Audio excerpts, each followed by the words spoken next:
حبايبي يا حلوين، أنا تيتا سوسو وجاية النهاردة أحكي لكم حكاية جميلة عن العصفورة ليلى اللي ما كانتش بتحب تنام بدري.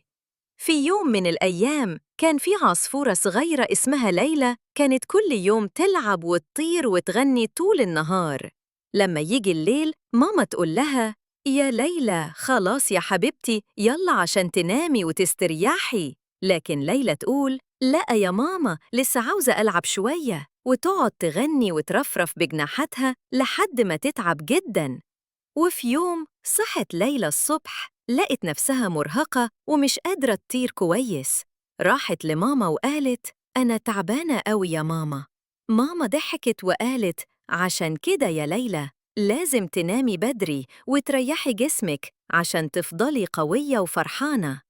ليلى فهمت الدرس ومن يومها بقت تنام بدري وتصحى الصبح نشيطة وتغني بصوت جميل. يا حبايبي لازم نسمع كلام ماما وبابا وننام بدري عشان نكبر ونبقى أصحاء وأقوياء زي العصفورة ليلى. لو عجبتكم الحكاية يا شطار اعملوا لايك للفيديو واشتركوا في القناة عشان تيتا سوسو تحكي لكم كل يوم قصة جديدة.